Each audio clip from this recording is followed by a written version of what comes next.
আসসালামু আলাইকুম। আজ আমরা বিরিয়ানি রান্না করব। প্রথমে আমরা একটি পাত্রে তেল দিয়ে নিচ্ছি। তেলটা একটু গরম হয়ে গেলে তার মধ্যে আমরা পেঁয়াজ দিচ্ছি। হাফ কাপ পেঁয়াজ দিচ্ছি। পেঁয়াজটা একটু ভেজে নিচ্ছি। একটু লাল হওয়া পর্যন্ত আমরা অপেক্ষা করব।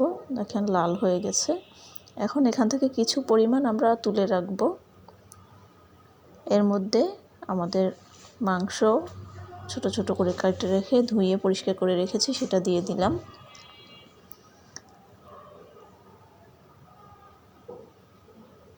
আমরা 1 কেজি মাংস নিয়েছি। তার মধ্যে আমরা রাঁধুনি রেডিমিক্স বিরিয়ানির মশলা সেটা দিয়ে রান্না করব। সেটা সম্পূর্ণ প্যাকেট দিয়ে নিচ্ছি।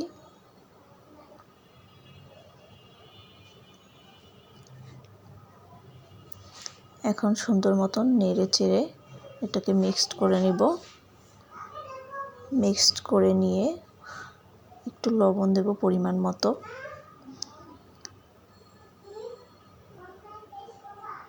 এই পর্যায়ে আপনারা টক দই দিবেন।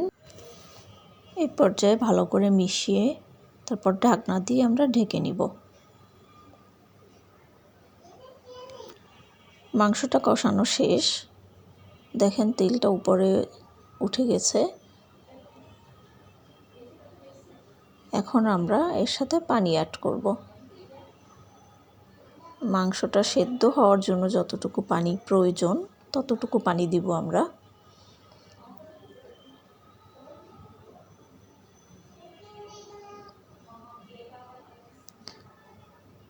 পানিটা দেওয়ার পরে আবার একটু নেড়ে চেড়ে ঢাকনা দিয়ে আবার ঢেকে দেব।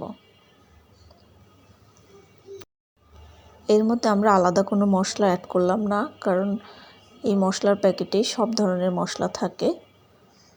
ঢাকনা দিয়ে ঢেকে দেখেন আমরা মাঝে নেড়ে চেড়ে দিয়ে এখন আমাদের ঝোলটা গাঢ় হয়ে গিয়েছে।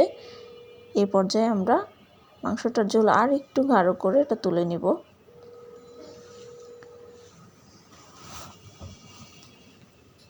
এখন আমরা বিরিয়ানির জন্য যে পোলাওটা করার সেটা করব। আমরা চুলায় এখন আর একটা পাত্র বসিয়ে দিয়েছি। তার মধ্যে প্যানটা গরম হয়ে যাওয়ার পরে তেল দিয়ে নিচ্ছি। এখন আমরা এর মধ্যে এলাচ, দারচিনি, গোলমরিচ, লবঙ্গ, তেজপাতা এগুলো দিলাম। দেওয়ার পরে একটু হালকা এটা ভেজে নিব। একটু ভালো পারফিউম আসার জন্য হালকা একটু ভেজে নিচ্ছি। ভেজে নেওয়ার পরে এ পর্যায়ে আমরা পেঁয়াজ অ্যাড করব। এখানে আমরা একটা পেঁয়াজ অ্যাড করলাম। পেঁয়াজটা একটু লাল হয়ে ভেজে আসার পরে আদা আর রসুন বাটাটা অ্যাড করছি। হাফ চামচ আদা এবং হাফ চামচ রসুন বাটা। এখন লবণ দিব আমরা পরিমাণ মতন লবণ দিয়ে আবার একটু নেড়ে ছেড়ে এ পর্যায়ে আমরা চাল আগেই ধুয়ে নিয়েছি, পোলাওর চাল, চিনি গুঁড়া, পানি ঝরিয়ে নিয়েছি, সেই চালটা দিয়ে নিচ্ছি। চালটাকে ভালো করে 3 থেকে 4 মিনিট ভালো করে ভেজে নেব। ভাজা হয়ে গেলে এখন এর মধ্যে আমরা হালকা গরম পানি অ্যাড করব। চাল যা দিবেন তার ডাবল পানিটা দিবেন। পানি অ্যাড করা হয়ে গেলে ভালোভাবে নেড়ে চেড়ে দিব।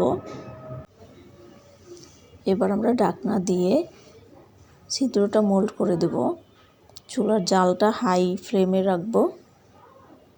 এবার 4-5 মিনিট অপেক্ষা। পানিটা দেখেন মোটামুটি শুকিয়ে গিয়েছে।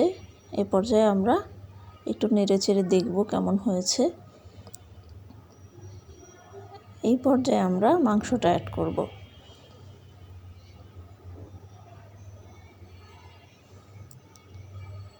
মাংসটা আমরা অ্যাড করছি। এর মধ্যে টুকরো করে আলু আমরা কেটে নিয়ে লবণ দিয়ে হালকা তেলে ভেজে নিলাম, সেই আলুটাও অ্যাড করছি। কিছু কিশমিশ আমরা ধুয়ে নিয়েছি, সেই কিশমিশ অ্যাড করলাম। এর মধ্যে আরও কিছু কাঁচা মরিচ অ্যাড করছি। এ পর্যায়ে আমরা ঘি দিব।